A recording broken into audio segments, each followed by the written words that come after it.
Bismillahirrahmanirrahim. Alhamdulillahirabbil alamin wa bihi nasta'in ala umuri dunya waddin. Asyhadu an la ilaha illallah wahdahu la syarikalah wa asyhadu anna Muhammadan abduhu wa rasuluh. Allahumma salli wa sallim ala nabiyyina Muhammadin wa ala alihi wa sahbihi ajmain. Amma ba'du. Bapak Ibu sekalian yang dirahmati Allah Subhanahu wa taala, alhamdulillah kita panjatkan pujian dan syukur nikmat kita kehadirat Allah SWT atas karunia-Nya yang dilimpahkan kepada kita dan keluarga. Semoga Allah tetap memeliharakannya dan insya Allah selalu menambahkannya di hari-hari mendatang. Allah tambahkan kekuatan dan kesehatan kita. Allah murahkan rizkinya dan berbagai karunia lainnya untuk kita tetap beristiqomah beramal soleh. Amin ya rabbal alamin. Bapak Ibu, izinkan saya pagi hari ini berbagi kajian kita dengan satu tema yang saya beri judul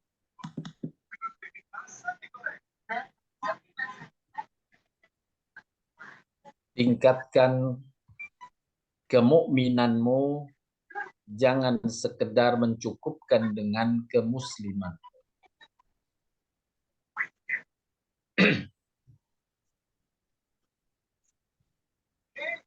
Ada dialog yang berkesan dari jawaban seorang ulama besar,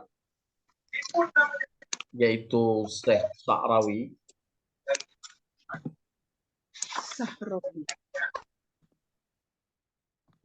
Ketika suatu saat beliau berjumpa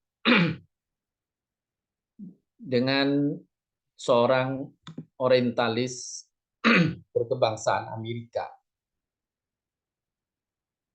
Orang orientalis ini bertanya kepada Syekh Sa'rawi, apakah ayat-ayat di Al-Quran kalian seluruhnya benar? Yakni maksudnya apakah kalian yakin bahwa semua ayat di dalam Al-Quran itu benar? Maka Syekh Sa'rawi menjawab, ya, saya yakin benarnya bahwa semua ayat dalam Al-Quran benar. Kemudian orientalis itu bertanya lebih lanjut. Lalu mengapa Allah jadikan orang-orang kafir berkuasa atas kalian? Padahal Allah Ta'ala telah berfirman dalam Al-Quran, tepatnya dalam surat An-Nisa 141, yang bunyinya sebagai berikut. Allah berfirman, وَلَنْ يَجْعَلَ اللَّهُ لِلْكَافِرِينَ عَلَى الْمُؤْمِنِينَ سَبِيلًا. Dan Allah sekali-kali tidak akan memberi jalan kepada orang-orang kafir untuk menguasai orang-orang yang beriman. An-Nisa 141. Ini pertanyaan seorang orientalis Amerika tadi kepada Syekh Sa'rawi, kalau kalian yakin semua ayat benar, apakah juga termasuk yakin dengan ayat ini, An-Nisa 141? Maka Syekh Sa'rawi mengatakan, iya, yakin semuanya benar. Saya yakin itu. Lalu ditanyakan dengan ayat ini, Syekh Sa'rawi menjawab, iya, aku yakin benar. Lalu kenapa orang-orang mukmin masih ada yang berada dalam kekuasaan orang-orang kafir?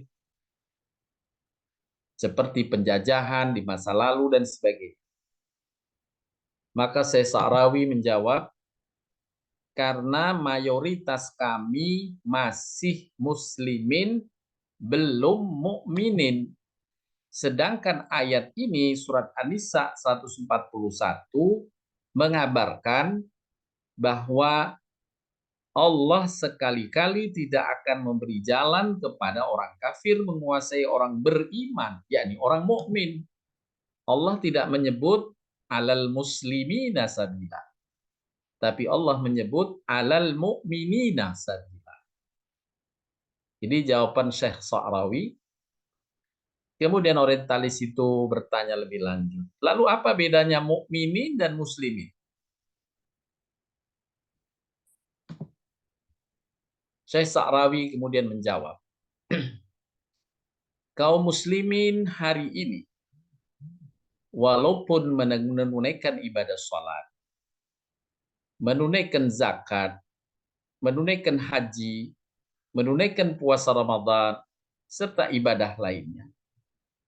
Namun dalam hal totalitasnya menerima apa yang Allah dan Rasul-Nya tetapkan, serta walaknya terhadap orang beriman, belumlah sempurna. Yakni belum kafah, padahal Allah berfirman, Udhulu fis-silmi kafah. Udhulu fis-silmi kafah. Masuklah kalian ke dalam Islam keseluruhannya, totalitas. Orang yang totalitas memasuki Islam itulah yang Allah sebut sebagai mukminina haqqa. Orang mukmin yang benar imannya. Allah Subhanahu wa taala berfirman menjelaskan ayat atau berkaitan dengan muslim dan mukminin dan muslimin ini dalam surat Al-Hujurat ayat 14-15. Qalatil a'rabu amanna قل لم تؤمنوا ولكن قولوا أسلمنا ولما يدخل الإيمان في قلوبكم وإن تطيعوا الله ورسوله لا يلدكم من أعمالكم شيئا إن الله غفور رحيم إنما المؤمنون الذين آمنوا بالله ورسوله ثم لم يرتابوا وجاهدوا بأموالهم وأنفسهم في سبيل الله أولئك هم الصادقون. Allah berfirman yang artinya, orang-orang Arab Badui itu berkata, kami telah beriman. Katakanlah, kamu belum beriman. Tapi katakanlah, kami telah Islam. Disinilah Bapak Ibu yang digarisbawahi oleh Syekh Sa'rawi, Allah menyebut belum tentu orang Muslim, yakni yang telah Islam, dia bisa memenuhi kriteria keimanan. Ketika dia belum mencukupi kriteria keimanan, walaupun dia Islam, Allah menyebut kamu baru Islam, belum beriman. Karena apa? Allah menegaskan, karena iman itu belum masuk ke dalam hatimu. Dan jika kamu taat kepada Allah dan Rasul-Nya, dia tidak akan mengurangi sedikit pun pahala amalanmu. Sesungguhnya Allah Maha Pengampun lagi Maha Penyayang. Ketaatan kepada Allah dan Rasul-Nya inilah yang menjadi kriteria pokok dari kemukminan seseorang. Sesungguhnya orang yang beriman itu hanyalah orang yang beriman pada Allah dan Rasul-Nya, kemudian mereka tidak ragu-ragu dan mengikhtiarkan dengan harta dan jiwanya untuk kebaikan-kebaikan di jalan Allah. Mereka itulah orang-orang yang benar dalam imannya. Ayat ini dinukil oleh Sa'rawi ketika dalam menjawab pertanyaan tadi. Jadi ucapan Sa'rawi dalam menjawab tadi, kenapa ayat An-Nisa 141 masih terjadi saat itu dengan penjajahan yang terjadi di negeri-negeri Muslim? Maka Sa'rawi menjawab, karena mayoritas masih muslimin belum mukminin. Sedangkan ayat ini menjaminkan adalah bagi orang yang beriman, bukan bagi orang muslim saja. Inilah Bapak Ibu, perlunya kita memahami dan berupaya terus meningkatkan kemukminan kita. Jangan sekedar mencukupkan dengan kemusliman kita.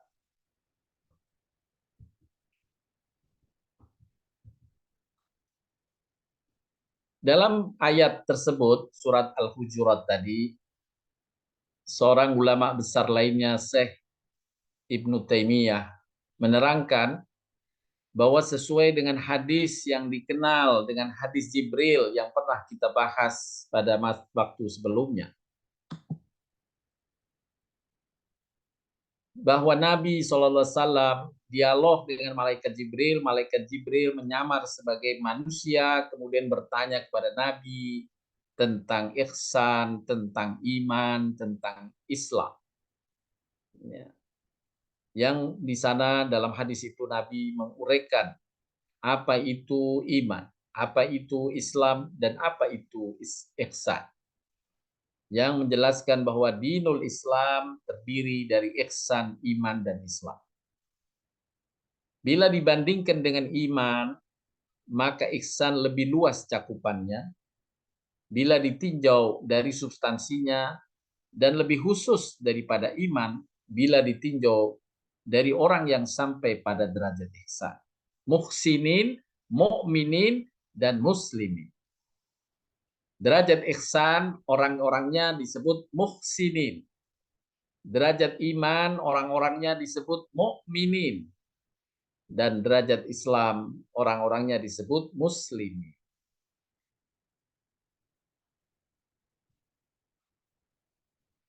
Orang yang ihsan, muhsinin, lebih istimewa daripada mukminin. Orang mukminin lebih istimewa daripada muslimin. Dari sisi derajat-derajatnya di sisi Allah Subhanahu wa Ta'ala. Sebagaimana pernah saya sampaikan berkaitan dengan ihsan iman dan Islam ini dalam bentuk gambar semacam ini. Lingkaran yang di dalam adalah ihsan. Di luarnya ada iman. Di luarnya lagi ada Islam. Di dalam lingkaran ihsan tentu sudah termasuk di dalamnya Islam dan iman. Dan di dalam lingkaran iman sudah termasuk Islam. Tetapi belum atau ada bagian yang tidak masuk kategori ihsan. Dia beriman tapi belum berkarya yang terbaik. Hanya berkarya sesuai yang diperintahkan Allah dan Rasul-Nya ala kadarnya. Nah, itu termasuk dalam lingkaran yang tidak lingkaran iman tapi tidak masuk dalam lingkaran ihsan. Ya, seperti daerah ini adalah wilayah orang-orang mukmin yang melakukan amal ala kadarnya. Semua amal ditunaikan ala kadarnya, tapi dia tidak berlomba. Tidak fastabiqul khairat. Tidak ingin menjadikan dirinya sabiqun bil khairat. Orang-orang yang berlomba dalam mengejar kebaikan. Sedangkan ihsan adalah orang-orang yang berlomba mengerjakan kebaikan. Insya Allah Bapak Ibu kita semuanya digolongkan Allah, diberi kekuatan oleh Allah untuk masuk golongan ihsan atau muhsinin.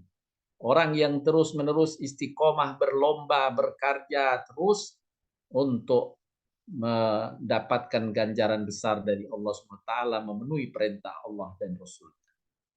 Itulah muhsinin. Ada mukminin dan yang berikutnya Islam, muslimin.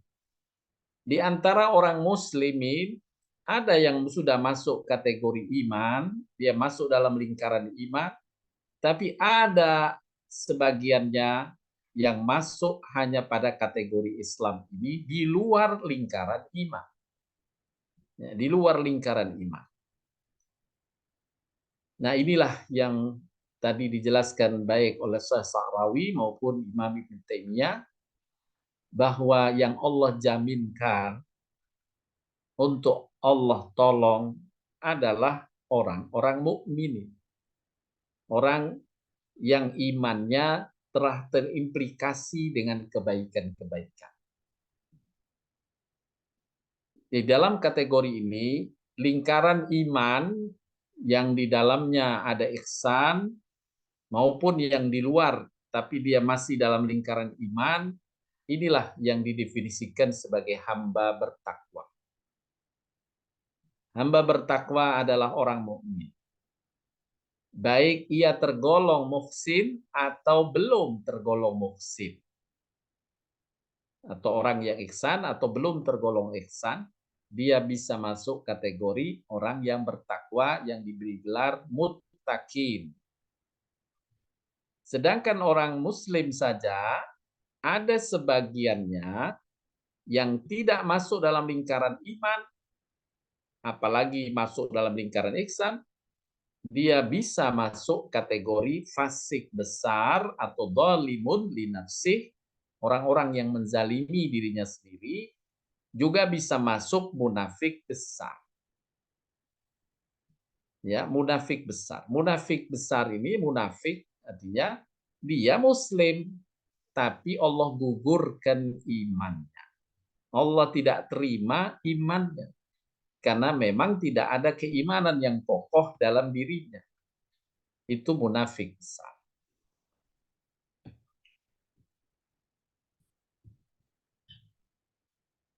Bapak Ibu sekalian yang dirahmati Allah SWT. Bagaimana penyebutan muslim dan mukmin dalam Al-Quran? Dalam penjelasan para ulama, memang disebutkan di dalam Al-Quran ada pembedaan antara muslim dan mukmin. Bila keduanya disebutkan dalam satu rangkaian ayat, maka ketika itu muslim ditafsirkan dalam makna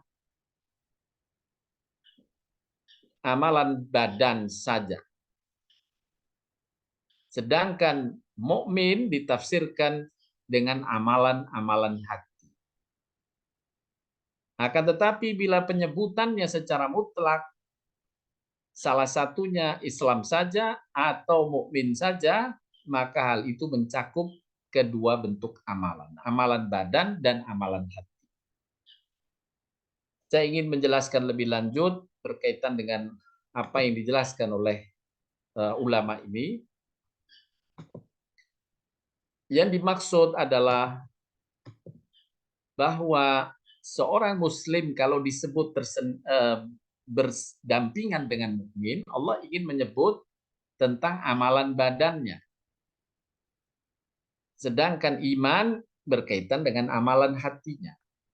Amalan hati tadi berkaitan keikhlasan, amalan hati keyakinan, ya. Nah, ini bentuk amalan hatinya. Tapi bisa saja seorang muslim dia menampakkan amalan badannya tidak diiringi amalan hatinya. Seperti yang dijelaskan dalam ayat-ayat Al-Quran, di antaranya orang yang ria misalnya. Atau amalan orang munafik misalnya, dia muslim tapi sengaja ingin justru berniat untuk menghancurkan keislaman. Sebagaimana yang Allah jelaskan dalam surat At-Taubah, ya, berkaitan dengan Masjid Dirar misalnya, yaitu orang-orang sebagian ada orang muslim yang Allah sampaikan dia sesungguhnya munafik, mereka membangun masjid tapi tujuannya untuk memecah belah kaum muslimin. Tujuan bangun masjid untuk memecah belah kaum muslimin, maka Allah tidak ridha.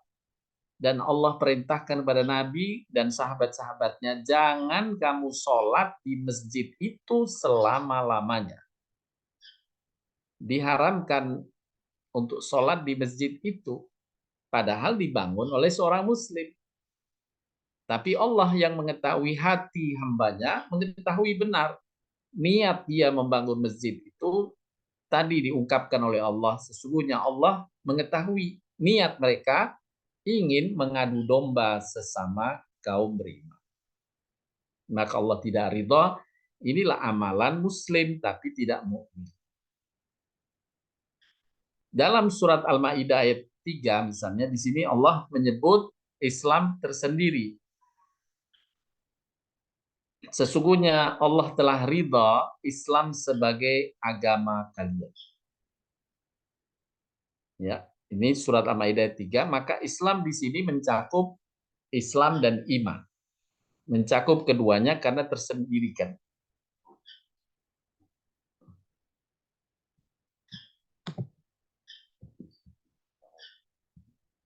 Akan tetapi bila kata Islam hanya disebutkan salah satu saja dalam ayat yang terpisah, maka maknanya meliputi iman di dalamnya seperti dalam demikian dalam ayat surat Al-Imran 139, kemudian surat Fussilat ayat 33. Dalam surat Fussilat ayat 33 Allah berfirman, "Wa man ahsanu qawlan mimman da'a ilallahi wa 'amila shalihan wa qala innani minal muslimin."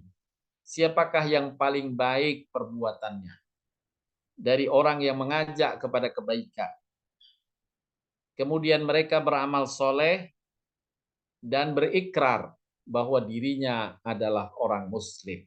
Nah, Allah memuji di sini, berikrar dirinya orang muslim, menyatakan dirinya orang muslim, Allah puji.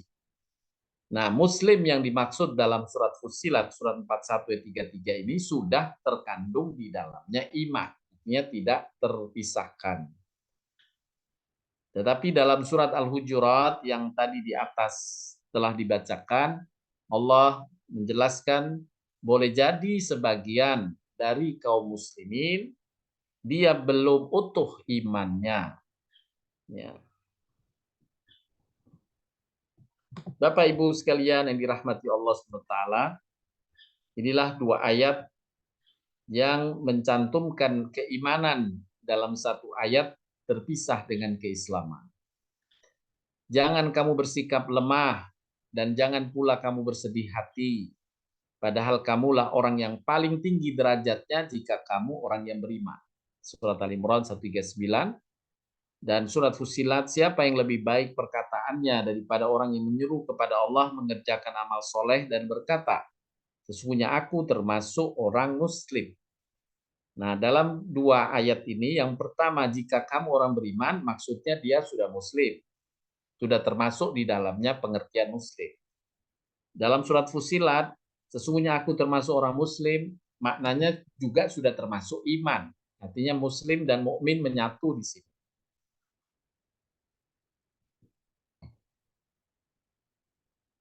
Muslim yang Allah tolak pengakuannya, pengakuan imannya itu ternyata ada. Ya. Dalam surat An-Nisa 142 Allah berfirman, Innal munafikina yukhadi'una Allah wa huwa khadi'uhum wa idza qamu ila sholati qamu kusala yura'una an-nasa wa la yadhkuruna Allah illa qalila. Sesungguhnya orang-orang munafik itu menipu Allah. Orang munafik, Bapak Ibu sekalian, wujudnya adalah muslim. Hanya imannya yang dalam hati Allah tolak. Allah Maha mengetahui, Allah tidak akui pengakuan keimanannya. Walaupun di tengah masyarakat dia dikenal sebagai muslim. Inilah yang disebut munafik. Sesungguhnya orang-orang munafik itu menipu Allah. Dan Allah akan membalas tipuan mereka. Apabila mereka berdiri untuk sholat, jadi amalan badan tadi ya, muslim didefinisikan amalan badan. Apabila mereka berdiri untuk sholat, mereka berdiri dengan malas. Mereka bermaksud riya dengan sholat. Malas yang dimaksud di sini adalah enggan, ya, banyak lalainya dari sholat. Ya, bukan malas dalam melakukan sholatnya, ya, artinya capek dan sebagainya, bukan itu. Tapi makna tafsir dari kusala, malas dalam makna ayat ini adalah melalaikan sholatnya. Ya, sholatnya kadang-kadang saja, tidak istiqomah dalam setiap harinya.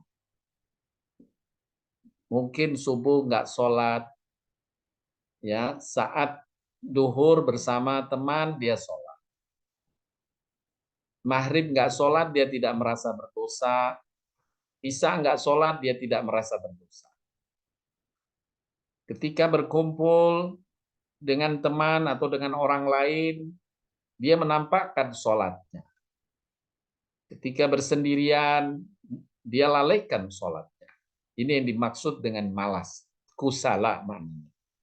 Bukan malas dalam pengerjaan enggan berat mengerjakan sholat, tapi dia pun dengan keengganan malasnya itu tetap sholat. Nah itu insya Allah masih diterima walaupun pahalanya berbeda. Apabila mereka berdiri untuk sholat, mereka berdiri dengan enggan, jarang, dan kalaupun dia sholat, mereka bermaksud riya dengan sholat di hadapan manusia. Dan sungguh mereka hakikatnya tidak mengingat Allah kecuali sedikit saja, yaitu saat-saat mereka perlu.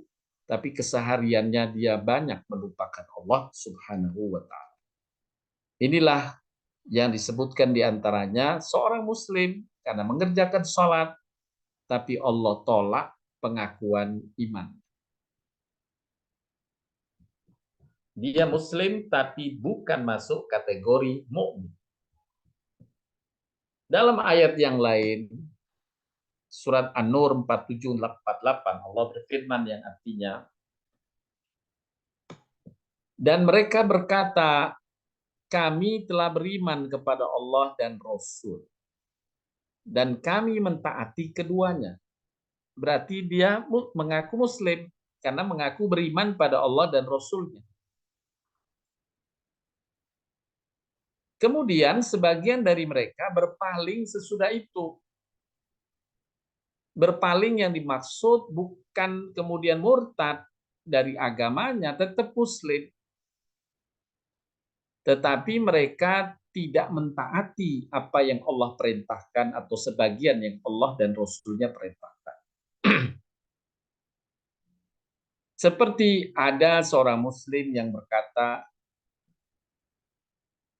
wah aturan-aturan Al-Quran itu sebagiannya sudah tidak relevan lagi sekarang. Padahal dia Muslim. Bagaimana dia seorang Muslim yang mengaku mengimani Allah itu punya ilmu yang maha luas, sampai digambarkan dalam Al-Quran ilmu Allah itu kalau ditulis, semua pohon di muka bumi menjadi pena, air laut menjadi tinta, sudah habis air laut menjadi tinta, ditambah 7 lautan lain serupa, belum juga selesai ditulis ilmu Allah. Itu gambaran ilmu Allah yang maha luas. Kemudian tega-teganya ia berkata, hukum-hukum Allah, aturan-aturan Allah, syariat Allah dalam Al-Quran dan Sunnah Nabi SAW ini tidak relevan. Nah itu adalah ungkapan di mana Allah menggugurkan iman Islam. Karena menuduh Allah bodoh.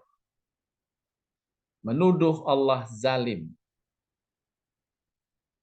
Maka inilah yang Allah contohkan dalam surat An-Nur. Kemudian sebagian mereka berpaling sesudah itu, sekali-kali mereka itu bukanlah orang yang beriman.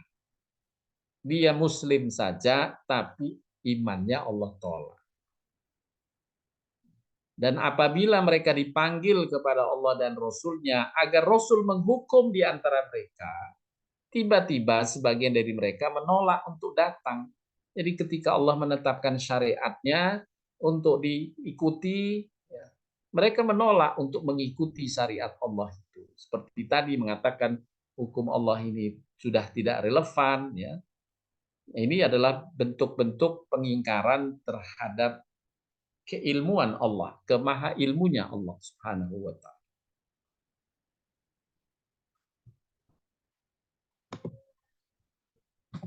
Bapak Ibu sekalian, kita lihat ayat lainnya. surat Al-Ahzab ayat 36. Allah berfirman, "Wa ma kana lil mu'minin wala mu'minatin idza qadallahu wa rasuluhu amran ay yakuna lahumul khiyaratu min amrihim wa may ya'sillaha wa rasulahu faqad dhalla dhalalan mubina."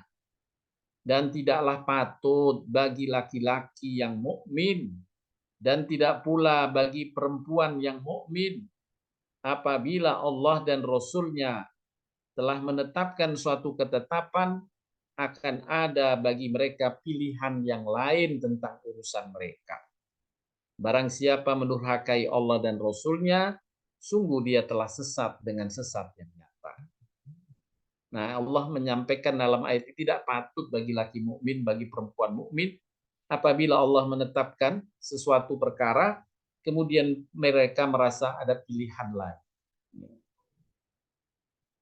Nah, inilah di ayat-ayat ini dijadikan oleh para ulama untuk membedakan antara muslimin dan mukminin.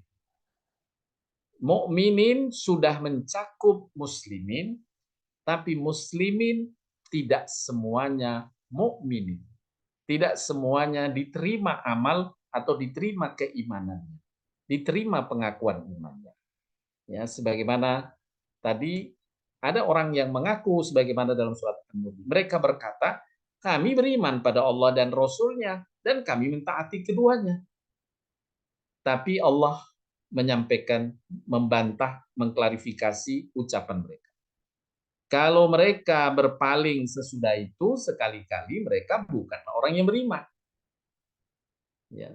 Bukan orang beriman kalau berpaling dari keberimanan kepada Allah dan Rasul. Dalam ayat yang lain, Allah Subhanahu wa taala berfirman, "Wa minan nasi may ya'budullaha 'ala harfin, fa in asabahu khairun itma'anna bih, wa in asabathum fitnatun inqalaba 'ala wajhi, khasirat dunya wal akhirah, dzalika huwal khusranul mubin." Dan di antara manusia ada orang yang menyembah Allah dengan berada di tepi. Jika ia memperoleh kebajikan dengan amalnya itu, maka ia tetap dalam keadaan mentaati. Dan jika dia ditimpa oleh bencana, berbaliklah ia ke belakang, tidak mentaati perintah Allah dan Rasul-Nya lagi. Allah nyatakan rugilah ia di dunia dan di akhirat, yang demikian adalah kerugian yang nyata. Menyembah Allah dengan berada di tepi, artinya dia muslim, tapi tidak totalitas dalam mengamalkan. Bapak Ibu sekalian, seorang mukmin bukan orang yang bebas dari salah dan hilaf. Ya, bukan dari salah dan hilaf. Allah Maha Pengampun sebagaimana Allah firmankan dalam surat Az-Zumar ayat 53. Katakan kepada orang-orang yang melampaui batas, jangan berputus asa dari rahmat Allah. Sesungguhnya Allah mengampuni dosa-dosa semuanya. Bisa hilaf dan salah. Orang bertakwa, orang mukmin.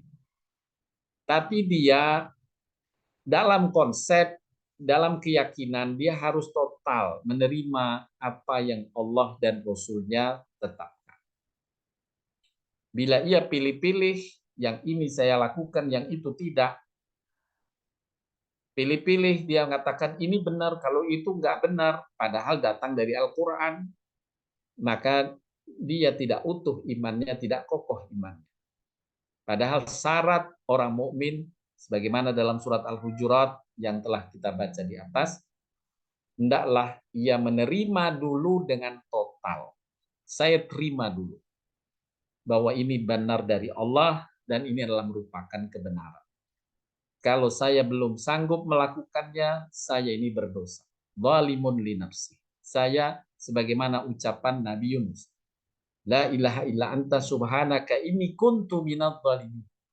Sesungguhnya engkau maha suci ya Allah, sesungguhnya aku ini termasuk orang-orang yang zalim, yang lalai, yang tidak mengamalkan. Jadi itu ada pengakuan dari diri kita, kelemahan diri, bukan kelemahan aturan Allah dan Rasul. Kita yang tidak sanggup memenuhinya, bukan salahnya aturan Allah dan Rasul-Nya. Aturan Allah Rasulnya sempurna, ya sudah sempurna, dan kita masih ada kelemahan diri untuk memenuhinya. Maka Allah mengampuni, Allah memaafkan. Selama kita tidak justru menolak aturan Allah dan Rasulnya. Nah, orang-orang tadi hanya Muslim saja, tapi menolak sebagian atau keseluruhan dari aturan Allah, maka ia terjatuh kepada kemunafikan dan jatuh kepada kefasikan yang besar. Orang-orang munafik seperti ini, di samping tidak mau menerima hukum Allah, sebaliknya mereka justru menerima dan menjalankan hukum hasil buatan manusia. Mereka lebih menyukai dan mengutamakan hukum manusia daripada hukum Allah. Padahal mereka mengaku sebagai Muslim secara zahirnya. Allah berfirman dalam surat An-Nisa ayat ke-60, 61, yang artinya, apakah kamu tidak memperhatikan orang-orang yang mengaku dirinya telah beriman kepada apa yang diturunkan kepadamu Muhammad, yakni kepada Al-Quran. Apakah kamu tidak memperhatikan? Jadi Allah menyuruh kita perhatian. Apakah kamu tidak memperhatikan orang yang mengaku dirinya telah beriman kepada apa yang diturunkan kepadamu? Berarti dia Muslim. Dan kepada apa yang diturunkan sebelum kamu. Beriman pula kepada firman-firman Allah, kitab-kitab Allah yang Allah turunkan kepada rasul-rasul sebelumnya. Kepada Zabur yang diturunkan kepada Nabi Daud, beriman pula kepada Taurat yang diturunkan kepada Nabi Musa, beriman pula adanya Injil yang diturunkan kepada Nabi Isa alaihissalam. Mereka hendak berhakim kepada Tauhid, padahal mereka telah diperintah mengingkari Tauhid.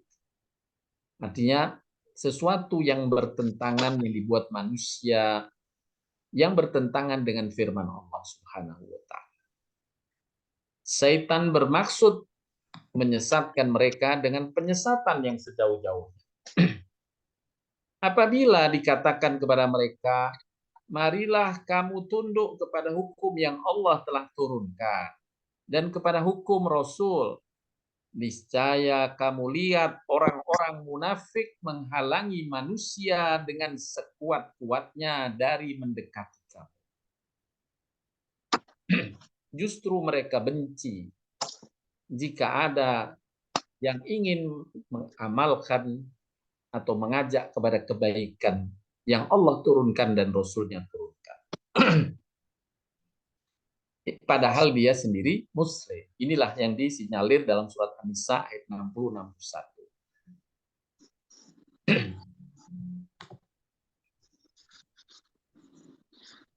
Di dalam surat Al-Maidah 52, Allah SWT juga berfirman, Fataral ladzina fi qulubihim maradun yusari'una fihim yaquluna nakhsha an tusibana al-ayah. Maka kamu akan melihat orang-orang yang ada penyakit dalam hatinya bersegera mendekati Yahudi dan Nasrani. Seraya berkata, kami takut akan mendapat bencana. Maka mudah-mudahan Allah akan mendatangkan kemenangan kepada Rasulnya atau sesuatu keputusan dari sisinya, lalu jadilah mereka menyesal terhadap apa yang mereka rahasiakan dalam diri mereka. Yani ini orang munafik yang justru dia memprovokasi orang-orang lain, diajak oleh mereka, orang-orang munafik ini, padahal orang-orang Yahudinya dan Nasraninya boleh jadi diam-diam saja, tenang-tenang saja, malah diprovokasi oleh orang yang mengaku Muslim untuk memusuhi kaum muslimin, untuk membenci kaum muslimin, mengadu domba kaum muslimin. Ini adalah syaitan. Dan Allah menggugurkan iman mereka walaupun dia mengaku Muslim. Dalam ayat yang lain, kabarkanlah kepada orang-orang munafik. Munafik sekali lagi Bapak Ibu adalah orang Muslim yang imannya atau kemukminannya Allah tidak nilai, Allah tidak anggap. Kabarkanlah kepada orang munafik bahwa mereka mendapat siksaan yang pedih. Siapa mereka yang Allah maksud? Yaitu orang-orang yang mengambil orang-orang kafir menjadi teman penolong dengan meninggalkan orang mukmin. Apakah mereka mencari kekuatan di sisi orang kafir itu? Ini pertanyaan Allah. Apakah mereka mencari kekuatan di sisi orang kafir itu? Sesungguhnya semua kekuatan itu kepunyaan Allah. Bapak Ibu, tinggal kita mengimani.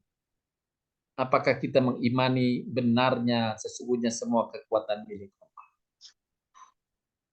Nah, inilah yang disinyalir di dalam Al-Quran berkaitan adanya kaum muslimin yang mengaku muslim, tapi justru amalan yang mereka lakukan memusuhi kaum muslimin sendiri. Ingin memecah belah kaum muslimin dan melemahkan kaum muslimin, mereka Allah tidak akui keislamannya, yakni keimanannya, walaupun dia tetap menyampaikan sebagai muslim. Bapak Ibu sekalian, kembali kepada pernyataan Syekh Sa'rawi di atas yang telah diungkapkan. Allah hanya berjanji memenangkan orang mukmin. Kita bisa melihat dari ayat-ayat berikut. Wa kana haqqan 'alaina nasrul mu'minin, dan kami selalu berkewajiban menolong orang yang mukmin, orang beriman. Surat Ar-Rum ayat 47. Wa kana haqqan 'alaina nasrul mu'minin. Kamilah Allah yang berkewajiban menolong orang beriman. Allah akan berkewajiban menolong Bapak Ibu semuanya karena sebagai mukmin. Tapi Allah tidak menjanjikan dalam ayat ini dengan bahasa wa kana haqqan alaina nasrul muslimin. Kami berkewajiban menolong muslim. Tidak, kata Syekh Sa'rawi tadi di atas, tapi menyebut wa kana haqqan alaina nasrul mu'minin. Yang Allah jamin orang mukmin. Sekali lagi Bapak Ibu saya ingatkan peta denah atau peta atau gambar yang saya telah sebutkan. Nah, sini. Untuk bisa memahami ayat tadi. Yang dijanjikan oleh Allah adalah orang-orang yang masuk dalam lingkaran iman. Baik dia yang ihsan atau yang di luar ihsan. Ya. Tapi tidak Allah janjikan ayat itu bagi orang-orang yang di luar lingkaran iman, walaupun dia muslim. Di sini adalah di luar lingkaran iman, walaupun dia muslim. Sedangkan di dalam lingkaran iman, ini muslim yang diakui oleh Allah imannya. Apalagi yang ihsan, sudah muslim, keimanannya diterima oleh Allah, dan dia berebut untuk berkarya kebaikan. Itu ihsan. Ini yang diinginkan oleh Allah Subhanahu wa Ta'ala. Tapi Allah masih menerima iman walaupun dia belum kategori ihsan. Tapi hanya muslim saja tidak mencukupi. Oleh karenanya Bapak Ibu, kembali kepada judul, tingkatkan kemukminanmu. Jangan sekedar mencukupkan dengan kemuslimanmu. Karena kemusliman belum menjamin untuk mendapatkan jaminan-jaminan Allah, pertolongannya, kemenangan, kesuksesan, sebagaimana ayat-ayat yang kita sampaikan ini. Surat Ar-Rum 47, wa kana haqqan alaina nasrul mu'minin. Kami selalu berkewajiban, yakni Allah selalu berkewajiban menolong orang beriman. Kenapa di sini Allah menggunakan kata nahnu, kami, wa kana haqqan alaina. Nah, kalau Allah Subhanahu wa Ta'ala menyebut nahnu, yakni dengan kata kami, maka yang dimaksud adalah Allah mengerahkan seluruh sumber daya yang Allah miliki. Malaikat, kekuasaannya semua. Malaikat-malaikat dikerahkan untuk menolong hamba yang mukmin. Maka Allah menggunakan kami semua. Kemudian ayat berikutnya. dalam surat Al-Imran 139. Wala tahinu wala tahzanu wa antumul a'launa in kuntum mu'minin. Jangan kamu bersikap lemah, jangan kamu bersedih hati, padahal kamu orang yang paling tinggi derajatnya jika kamu orang mukminin, orang beriman, bukan muslimin di sini disebut. Allah menjaminkan mukminin. Jangan kamu bersikap lemah, jangan pula bersedih hati, padahal kamu orang yang paling tinggi derajatnya jika kamu orang beriman. Kenapa tidak bersedih hati? Karena Allah menjamin dengan keimanan itu Allah pasti menolong. Berikutnya kita temukan pula dalam surat An-Nisa. وَلَنْ يَجْعَلَ اللَّهُ لِلْكَافِرِينَ عَلَى الْمُؤْمِنِينَ سَبِيلًا. عَلَى الْمُؤْمِنِينَ سَبِيلًا. Allah sekali-kali tidak akan memberi jalan kepada orang kafir untuk menguasai orang beriman. Inilah yang tadi ditanyakan oleh orientalis Amerika. Kalau kamu benar meyakini ayat semua Al-Quran benar, kenapa ayat ini tidak terjadi? Kenapa orang dulu masih banyak negeri Muslim yang dijajah oleh orang-orang yang tidak Muslim, tidak beriman? Maka Syekh Sa'rawi tadi menjawab, yang dijaminkan oleh Allah dalam ayat ini adalah orang mukmin, bukan orang Muslim. Kami, kata beliau, kebanyakan kami adalah muslimin, belum ke tingkat mukminin. Kita temukan pula dalam surat Al-Imran 179. Maka Allahu liyadarul mu'minina ala ma antum alaih. Allah sekali-kali tidak akan membiarkan orang-orang yang beriman dalam keadaan kamu sekarang. Allah tidak akan membiarkan orang beriman dalam keadaan kamu sekarang ini. Nah, ini juga menegaskan orang mukminin. Jaminan Allah yang lainnya dalam surat Al-Anfal, wa annallaha ma'al mu'minin. Sesungguhnya Allah bersama orang-orang yang beriman. Allah tidak menyebutkan wa annallaha ma'al muslimin. Allah menyebutkan bersama orang beriman. Ketika Nabi SAW saat bersembunyi di Gua Sur bersama sahabatnya Abu Bakar Siddiq.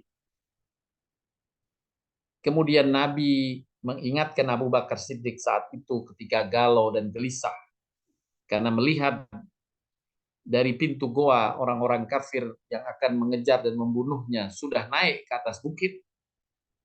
Abu Bakar gelisah karena tidak ada jalan keluar lain. Nabi menghiburnya dengan berkata yang diabadikan dalam surat At-Taubah ayat ke-40. Wala tahinu wala tahzanu wa dalam surat At-Taubah ayat 60, innallaha ma'ana. La tahzan, innallaha ma'ana. Jangan kamu takut, Allah bersama kita. Nah, langsung Abu Bakar mengimani sabda Nabi. Ya, mengimani sabda Nabi, mengalahkan keyakinan penglihatannya dan menguatkan keyakinan iman. Apa yang dimaksud dengan menguatkan keyakinan iman? Mengalahkan keyakinan penglihatannya. Abu Bakar sudah melihat orang musyrikin yang mengejarnya sudah naik bukit dengan menghunuskan pedang, sudah dekat dengan pintu goa. Maka keyakinan penglihatan ini menyebabkan Abu Bakar takut. Pasti orang itu akan menemukan dirinya dan pasti sudah menangkap dan akan membunuhnya. Karena memang tujuan mereka untuk membunuh Nabi dan Abu Bakar yang menemaninya. Ini disebut keyakinan karena penglihatan. Tapi karena Abu Bakar memiliki iman yang total, ketika Nabi menyampaikan la tahzan, jangan kamu takut, innallaha ma'ana, sesungguhnya Allah beserta kita, yakin kalau Allah beserta kita, tidak ada yang tidak mungkin. Allah Maha Kuasa, idza arada syai'an ayyaqula lahu kun fayakun. Jika Allah menghendaki jadi, jadilah semuanya yang dikehendaki Allah. Maka udah kita pasrah pada Allah, dan itu menjadi keyakinan Abu Bakar, karena yakinnya Abu Bakar, Allah pun kemudian menolong hambanya. Menolong Abu Bakar dan Rasulullah SAW ini dengan menurunkan malaikat untuk membuatkan sarang laba-laba dan sarang burung merpati secepat kilat di pintu goa. Sesampainya orang-orang musyrikin Mekah itu di pintu goa, kaget, tidak menyangka di pintu goa sudah tertutup sarang laba-laba dan burung merpati. Burung merpatinya ada di tempat itu, laba-labanya juga masih ada, tidak terkoyak sedikit pun. Maka sekarang terbalik. Orang musyrikin Mekah itu meyakini penglihatan. Dengan dia melihat bahwa pintu gua, seluruh pintu itu tertutup dengan laba-laba dan sarang burung merpati, maka tumbuh keyakinan pada orang musyrikin itu, nggak mungkin ada orang masuk ke gua di dalam. Karena kalau masuk pasti terkoyak ini sarang laba-laba dan burung merpati.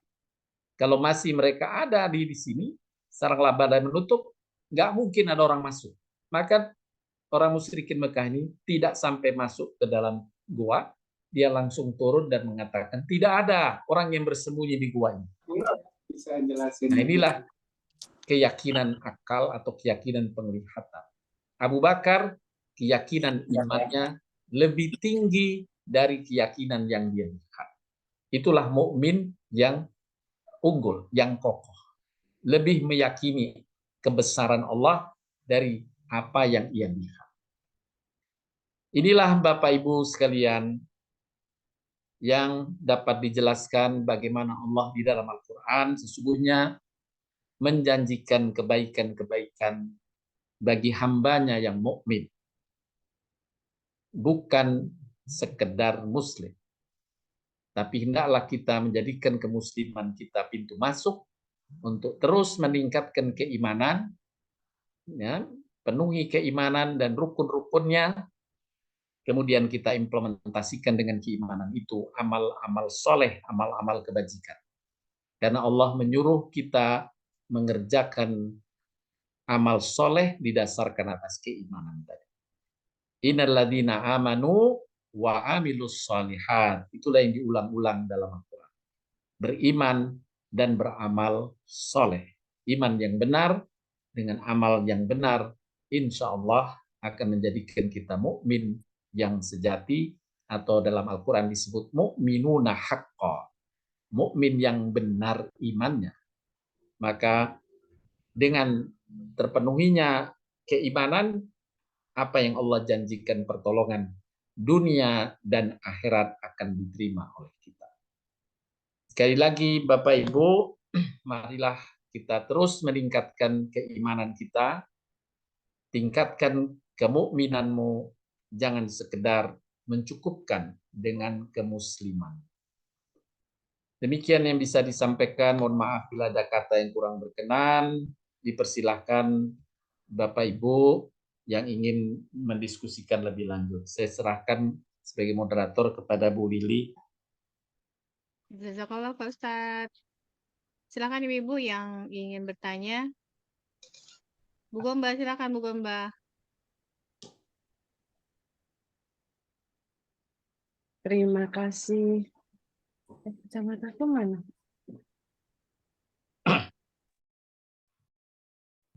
Matur nuwun, terima kasih Mbak Lili, terima kasih Pak Ustadz Farhat.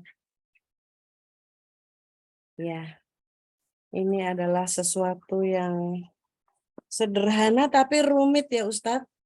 Karena kita tidak tahu kita ada di mana. Dan yang hebat-hebat itu tentu para ulama atau para nabi atau para guru-guru. Lalu kita itu ada di mana gitu loh Ustadz. Karena pengertian begini.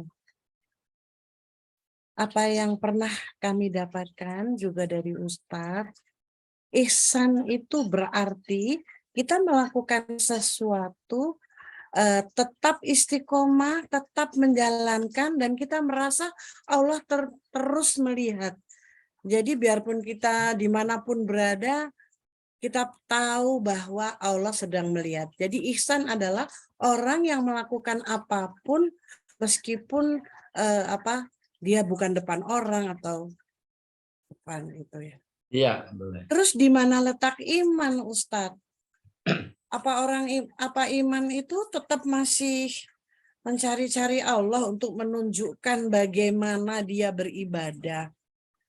Dan terus kita di mana tempatnya? Begitu, Ustaz. Baik. Saya beri pemisalan, Bu. Ada seorang yang melakukan satu perbuatan. Ya. Perbuatannya termasuk kebaikan. Perbuatannya termasuk kebaikan. Misalnya saja sedekah, contoh yang ringan, sedekah dia melakukan. Kemudian orang ini ditanya, ngapain sih kamu nyampein uang itu ke dia? Yang satu menjawab, ya nggak tega aja gimana? Nggak tega, dia udah butuh banget. Nggak tega. Nah, gitu. Terus ditanya lebih lanjut, anu ya, kok ngamalin itu ya hadis Nabi? Nggak ada hubungannya sama Nabi. Saya cuma nggak tega aja sama dia. Dia, kalau dia mengaku Muslim, dia Muslim saja. Nah, yang kedua, kamu ngapain? Iya, tadi saya nggak tega, saya tersentuh, saya langsung ingat pada firman Allah tadi. Allah nyuruh kita berbuat baik pada orang yang membutuhkan. Jadi alhamdulillah saya tadi mengamalkan itu. Ya gimana, nggak takutlah sama Allah kalau saya ada orang butuhkan gitu saya nggak tolong. Takut saya. Ya, saya kan ingin pahala dari Allah. Nah, ini perwujudan jawaban orang mukmin. Ya. Ya, jawaban orang mukmin. Yang ketiga, kamu tadi ngapain ngasih orang? Yo, itu kan perintah Allah. Memang saya udah lakukan kayak gitu. Kamu baru lihat aja. Alhamdulillah, saya pokoknya kalau ada yang butuh itu saya senang deh. Saya butuh itu sudah perintah Allah, saya udah lakukan sering. Jadi dia muksinin. Karena dia tadi saya sebutkan muksinin itu orang yang mengulang. Tadi Ibu Gomba sudah kasih kiat istiqomah. Ya, ya.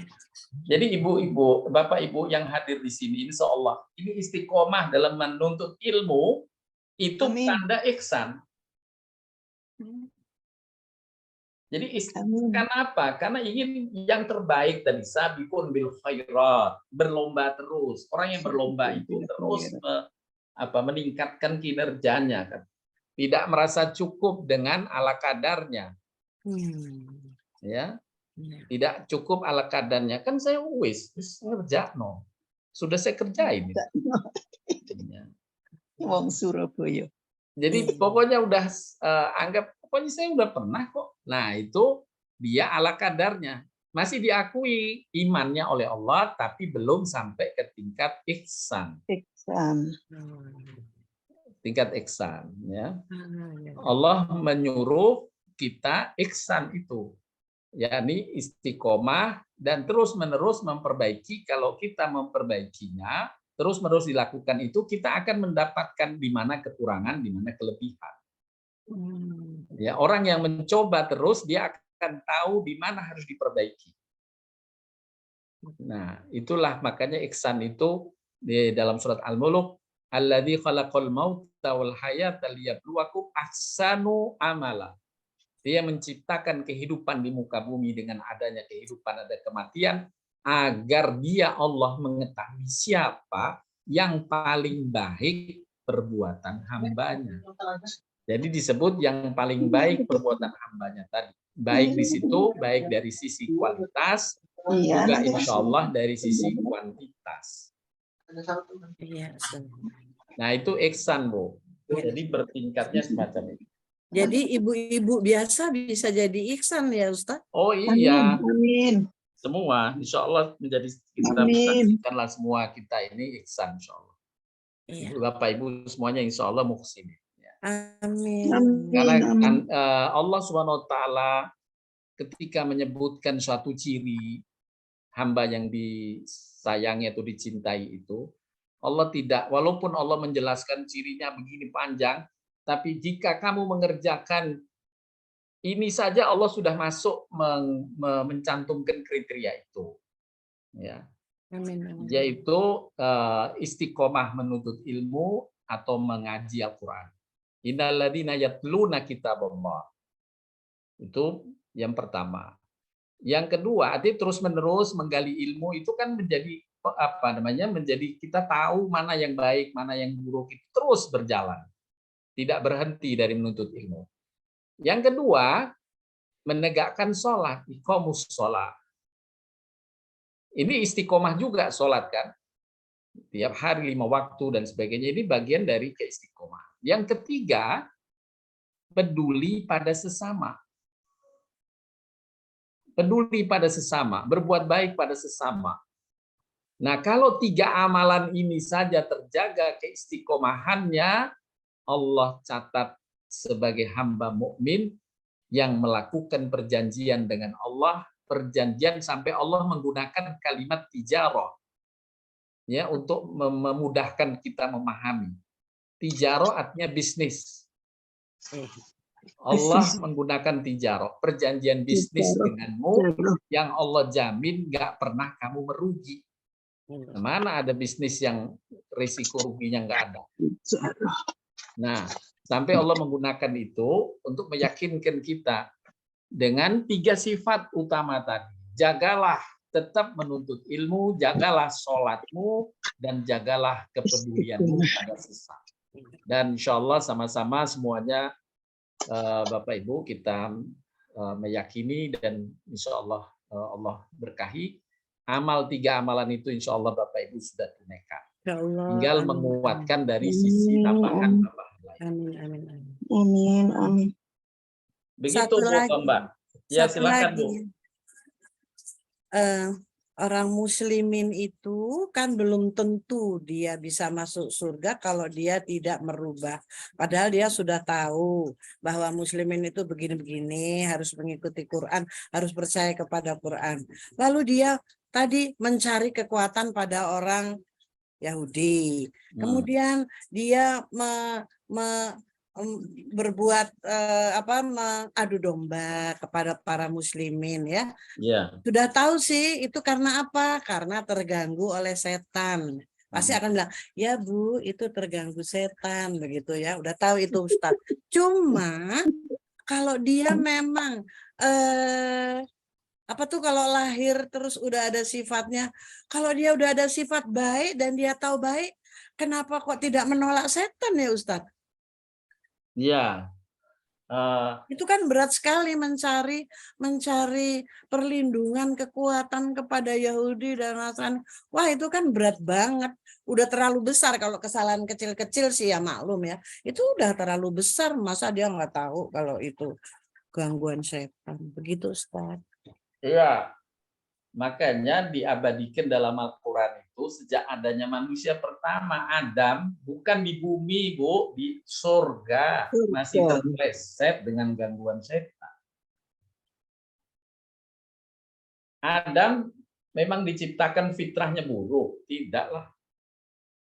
Tapi dia nggak punya guru, Ustaz.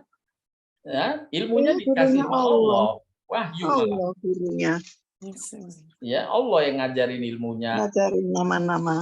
Begitu. Nah, itu pun di surga lagi. Udah tahu kenikmatan yang banyak itu pun terkecoh oleh bisikan setan, hanya larangan Allah jangan makan buah huldi.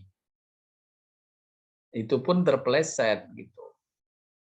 Nah, jadi makanya disebut dalam Al-Quran, sesungguhnya setan itu aduwwum mubin, musuhmu yang nyata. Walaupun dia gaib, tapi dia nyata sebenarnya ada. Nah, tinggal kita mengimaninya. Mengimaninya tentang informasi dari Allah ini, bahwa setan kita harus berhati-hati keterpelesetan. Dan melawan setan itu dengan ilmu. Allah berfirman dalam surat Al-Maidah ayat 105 ya. Al-Maidah 105 yang menegaskan bahwa kalau kamu mengilmui dengan benar, pas Allah akan menjaga Iya. dengan ilmu itu, tidak terpeleset. Begitu Bu Gomba. Iya Ustadz. Tapi memang sebetulnya orang muslimin itu punya senjata loh buat menguatkan diri. Itu yang paling kami sukai adalah kata-kata begini. Lebih bagus orang zaman nanti karena dia tidak melihat aku, tetapi dia menjalankan apa yang aku katakan. Berarti Subhanallah. kita memang hebat ya Ustadz ya. Kata Rasul. Iya, betul. Ya, itu kunci yang sangat menguatkan loh Ustadz. Jadi Iya, maksudnya alhamdulillah. menyemangati sekali gitu. Benar, betul. Iya. Memang itulah yang memang fakta ya Bu ya. Fakta. Bayangkan kita bandingkan Bu ya. Kaumnya Nabi Isa. Kita meyakini Nabi Isa sebagai Tuhan. Dia sebagai Rasul Allah. Ya, ibunya orang yang qanitin, orang yang taat. Itu kita iman atas informasi dari Al-Quran dan informasi dari Nabi SAW. Ya, padahal kita belum pernah melihat kemukjizatannya Nabi Isa. Nggak melihat itu kemukjizatan Nabi Isa. Hanya percaya atas berita dari Allah dan Rasul Nabi Muhammad SAW. Kita sampai meyakini seperti itu. Padahal di umatnya dulu Nabi Isa, untuk meyakini Nabi Isa sebagai Rasul itu, sampai minta hidangan dari langit turun. Coba. Ya, wahai Isa, kalau kamu benar, turunkan hidangan dari langit. Jangan ngomong aja kamu. Begitu itu tantangannya. Nah, maka alhamdulillah, mudah-mudahan Bapak Ibu kita semuanya termasuk hamba yang diberkahi Allah. Amin. Dengan hidayah, walaupun kata Nabi, dia jauh dariku, tidak melihat mukjizat yang turun. Iya. Ya, tapi dia tetap istiqomah menegakkan apa yang Allah dan aku perintahkan. Begitu Bu Gomba. Terima kasih Ustadz, matur nuwun. Silakan Bu Sama-sama. Sofi.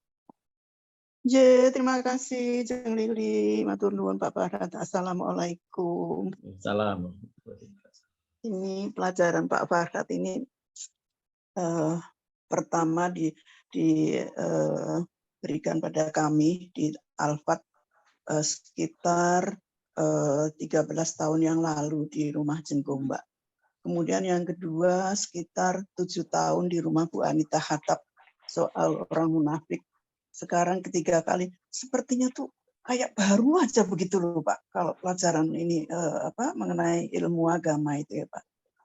Jadi saya tuh ingat kalau Pak Farhat waktu yang memberikan pelajaran di rumah Bu Anita Hattab itu kolom itu bulatan-bulatan itu diberi warna cantik sekali Pak Farhat. Ada birunya, ada hijaunya, itu saya ingatnya begitu. Saya akan menyampaikan begini, matur nuwun Jeng Lili, ini pengantar saja.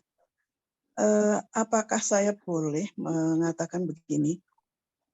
Sahrawi tadi, Syekh Sahrawi itu apakah sebagai ulama besar, saya kok ya Pak ya menyinggung kalau sejarah itu bahwa manusia dijajah oleh orang-orang Kristen, terutama orang-orang Islam dijajah orang-orang Kristen itu. Bolehkah kalau saya mengatakan, karena juga ada riwayat sejarah bahwa agama Samawi itu turun di dunia adalah pertama kalau di Indonesia ini itu Hindu dulu, habis Hindu Buddha atau kebalik, Hindu dulu kemudian Kristen baru Islam. Sehingga karena Kristen itu mendahului, kebetulan juga menjajah di negeri kita, sehingga mereka tuh seperti mengalahkan agama Islam. Itu apakah saya mengatakan begitu, boleh Kak Pak Farhat? Jadi, ya, mungkin saya jawab. Tidak benar dalam kesejarahan di negeri kita seperti itu, Bu. Jadi Islam sudah duluan masuk.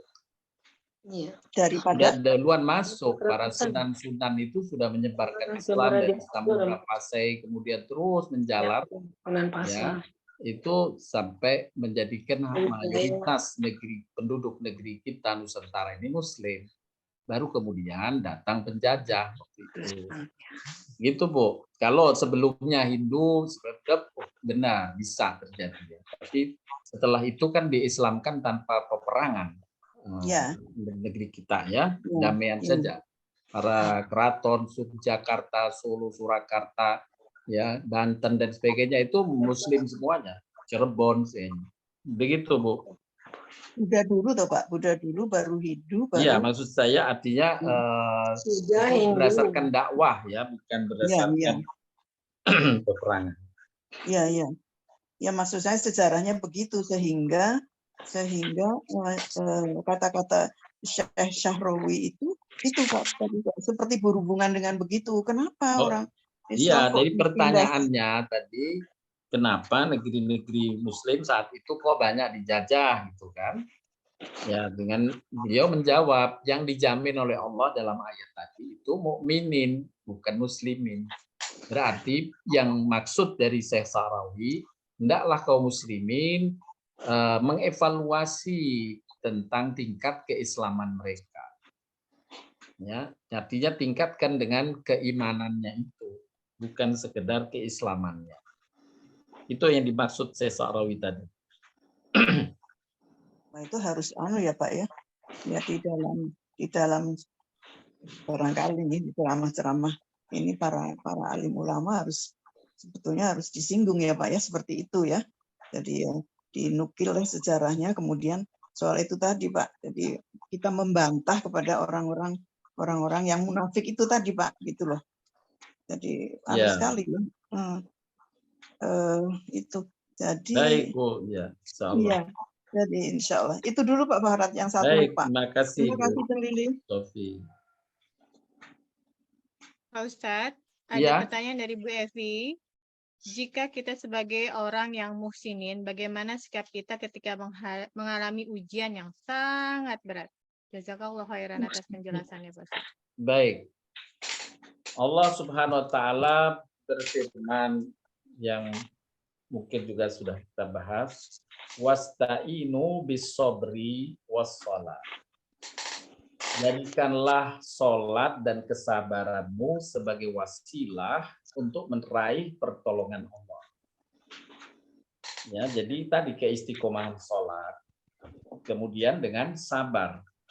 Ujian yang seberat apapun, kita bisa merefleksi pada ujian yang menimpa para nabi terdahulu. Bahkan bukan seorang nabi, Maryam, ya, ibunda Nabi Isa alaihissalam, yang diabadikan dalam surat Maryam ayat ke-23. Ya. Ayat ke-23 mengabadikan keluhan Siti Maryam, ibunda Nabi Isa, saat akan melahirkan Nabi Isa. Kemudian rasa sakit akan melahirkan. Memaksa Siti Maryam bersandar pada pangkal pohon kurma. Karena Siti Maryam ada fitnahan itu, dia mengucilkan diri ke satu daerah, ya, satu daerah perkebunan kurma waktu itu. Kemudian dia bersandar di satu pohon kurma karena sakit sendirian, nggak ada yang menolong melahirkannya. Dan ia pun mengeluhkan tentang keadaannya, dan keluhan ini diabadikan oleh Allah dalam Al-Quran untuk menggambarkan tingkat kesulitan. Ya, keluhannya ini menggambarkan tingkat kesulitan. Dan keluhan Siti Maryam hanya dikeluhkan kepada Allah. Jadi kalau kita mengeluh kepada Allah dan keluhannya itu faktual, memang benar keadaannya, itu dibolehkan. Tapi kalau mengeluh-ngeluh kepada sesama, ya, maka dalam nasihat para atsarul sahabat Nabi, Sayyidina Ali berkata, Kalau engkau mengeluh kepada 100 orang, ya, engkau mengeluh kepada manusia 100 orang, maka 90 orang hanya tahu bahwa kamu ada kelemahan. 90 orang hanya tahu bahwa kamu ada kelemahan. Kemudian 8 sampai 9 orang dia hanya memberi nasihat padamu yang tidak memberi perubahan pada dirimu. Ya, hanya sedikit yang bisa memberi perubahan, yaitu hanya 1-2% yang memang tepat kamu menyampaikan keluhan. Tetapi jika engkau mengeluhkan kepada Tuhanmu, maka 100% keluhanmu akan diterima oleh Allah Azza wa Jalla. Nah, Siti Maryam ini mengeluh kepada Allah dengan keluhan yang menggambarkan sulitnya persoalan atau musibah yang besar. Saya nukilkan keluhan yang diabadikan dalam Al-Quran. Wahai Tuhanku, betapa baiknya aku mati sebelum ini. Dan aku menjadi seorang yang tidak diperhatikan dan dilupakan saja. Nah, ini mengungkapkan besarnya derita Siti Maryam dengan ungkapan keluhan yang diabadikan dalam Al-Quran. Dan keluhan ini karena diarahkan pada Allah adalah satu hal yang dibolehkan. Nah, jadi wasta'inu bis-sabri was-shalah, keluhkan pada Allah dengan salat dan tetap bersabar. Dan cari ikhtiar untuk solusi-solusinya, insyaallah Allah menjaminkan wa yaj'alullaha wa may yattaqillaha yaj'al lahu makhraja wa yarzuqhu min haitsu la yahtasib wa may yatawakkal 'ala Allah fa huwa hasbuh. Barang siapa bertakwa kepada Allah, dia akan berikan jalan keluar bagi segala persoalannya. Dia akan membukakan pintu rizki dari arah yang tidak disangka. Dan siapa yang bertawakal, menyandarkan dirinya hanya pada Allah, Allah akan cukupkan segala urusan. Begitu Bu Evi. Jazakallah khairan Ustaz. Sama-sama Bu. Untuk ibu yang lain, silahkan. Masih ada waktu 5 menit.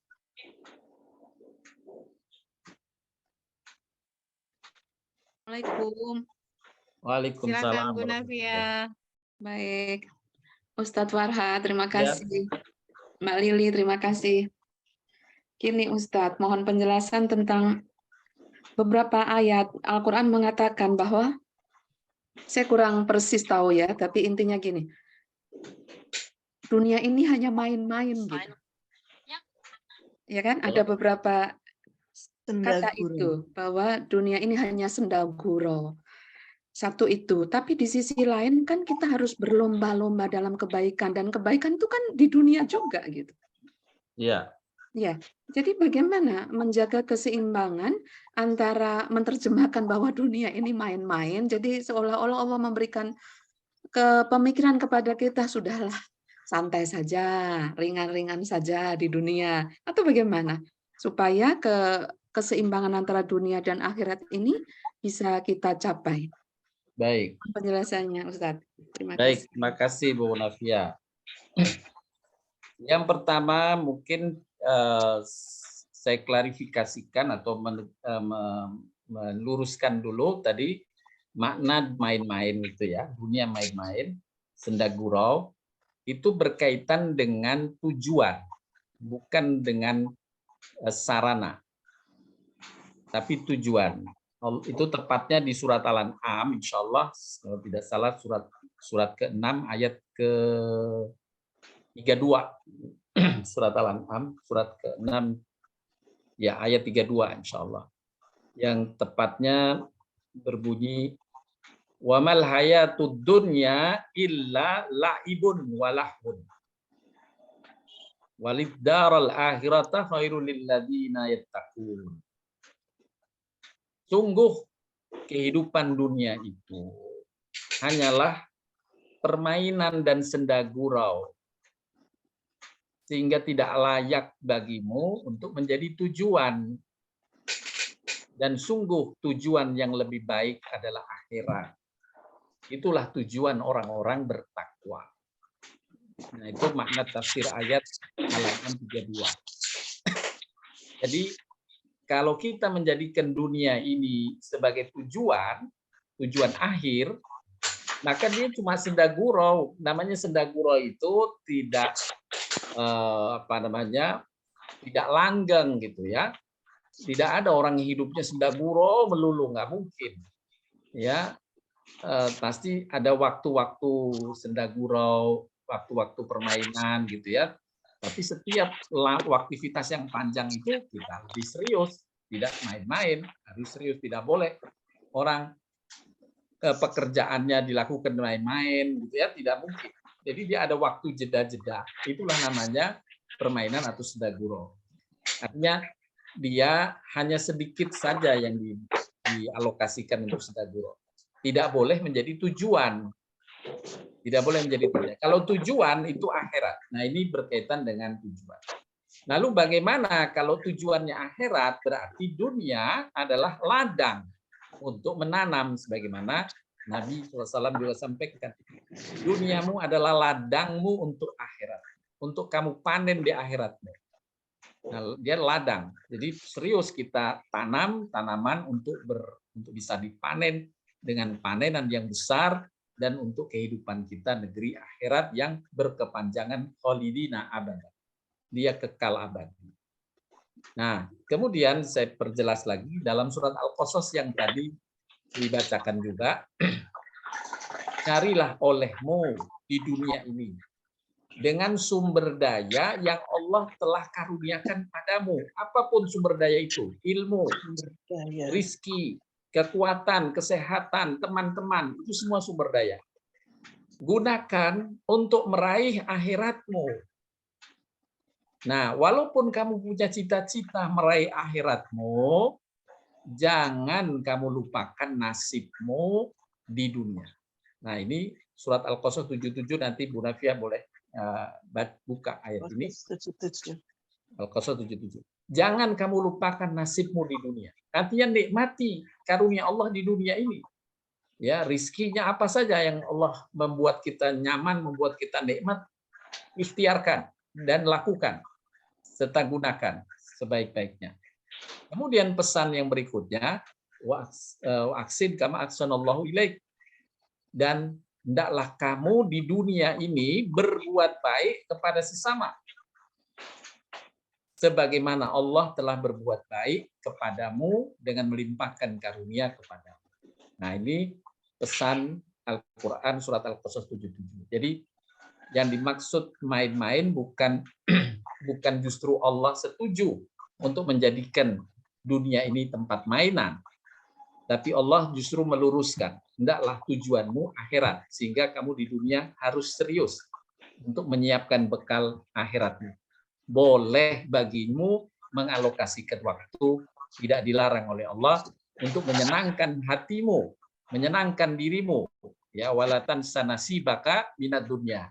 Jangan kamu lupakan kenikmatan hidupmu di dunia. Begitu Bu Nafia. Mohon maaf, Prof. Terima kasih, Ustadz. Satu lagi yang mungkin nyambung tentang itu. Ya. Kan ada yang fatalis begitu ya. Di dalam kehidupan ini banyak teman-teman yang ninggalin, nggak nonton TV sama sekali. Nyanyi itu haram, nyanyi itu nggak boleh, nonton film itu tidak boleh. Bagaimana? Apakah masih memungkinkan dalam sedikit tadi yang diperbolehkan Allah untuk sedikit saja menikmati sumber daya yang diberikan oleh Allah, termasuk waktu, kita masih menyisakan untuk menghibur diri lah, sekedar sedikit gitu, masih memungkinkankah? Itu satu. Ya, yang kedua, benar. Ada ayat tadi, wala tansa nasibaka minad dunya. Jangan kamu lupakan nasibmu menikmati dunia. Yang dimaksud di sini adalah menikmati yang halalnya dari dunia. Ya. Ada seorang sahabat waktu itu kebetulan bergaul dengan kaum ahli kitab, ya, Nasrani di kota Madinah. yang menerapkan kerahiban yang ketat, yaitu kepasturan yang ketat saat itu di Madinah.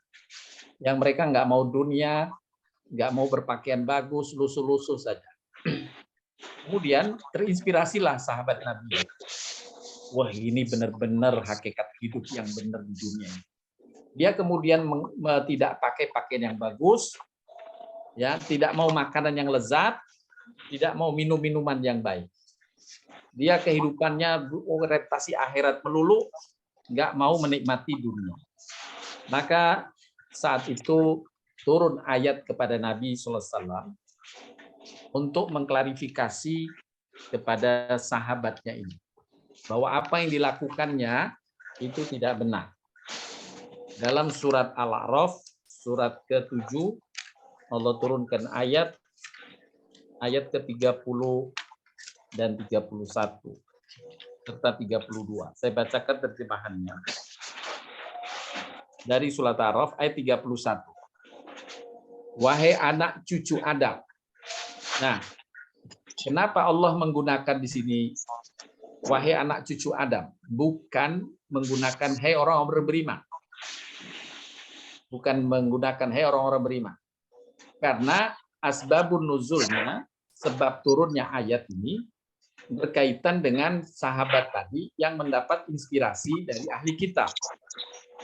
Ya, maka Allah tidak menggunakan orang beriman. Allah ingin juga mengklarifikasikan sesungguhnya apa yang dimaui ahli kitab di Madinah saat itu, yakni kaum Nasrani saat itu, adalah juga salah. Karena bertentangan dengan apa yang Allah terangkan di dalam Injil. Allah jelaskan itu lebih lanjut dalam surat Al-Hadid. Ya, ayat ke-7, bahwa Allah tidak menyuruh kepada Isa ibnu Maryam dan juga kepada murid-muridnya untuk meninggalkan kehidupan dunia. Allah bantah. Dalam Al-Quran surat Al-Hadid ayat 7, Allah membantah. Allah tidak pernah menyuruh kepada Nabi Isa dan kepada Al-Hawariyun, murid-muridnya, untuk meninggalkan kehidupan dunia. Atau dalam konteks tadi kerahiban atau kepastian. Nah, makanya ayat ini menggunakan wahai anak cucu Adam.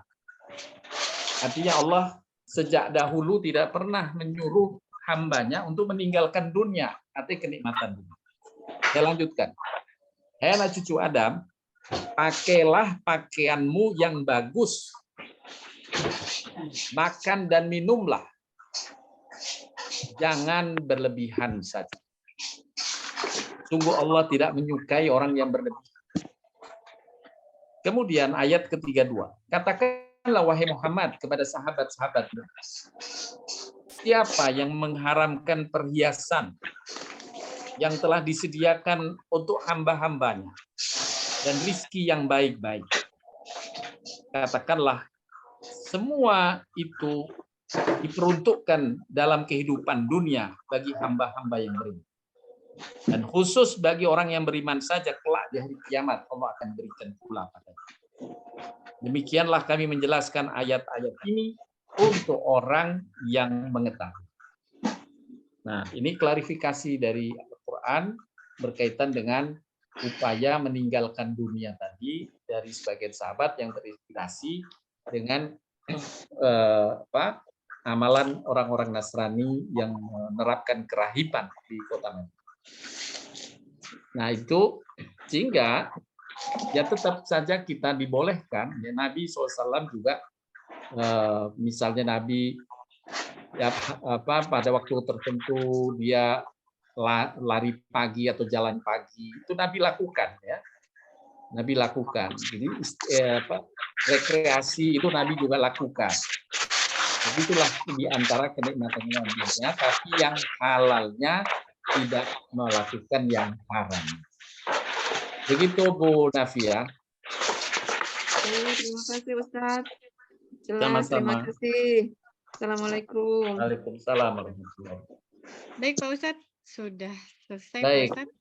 Mungkin kita cukupkan kajian kita pagi hari ini. Mudah-mudahan bermanfaat bagi diri saya dan bagi Bapak Ibu semuanya. Semoga Allah limpahkan keberkahan, kesehatan, waktu, aktivitas kepada Bapak Ibu semuanya dan kita semuanya.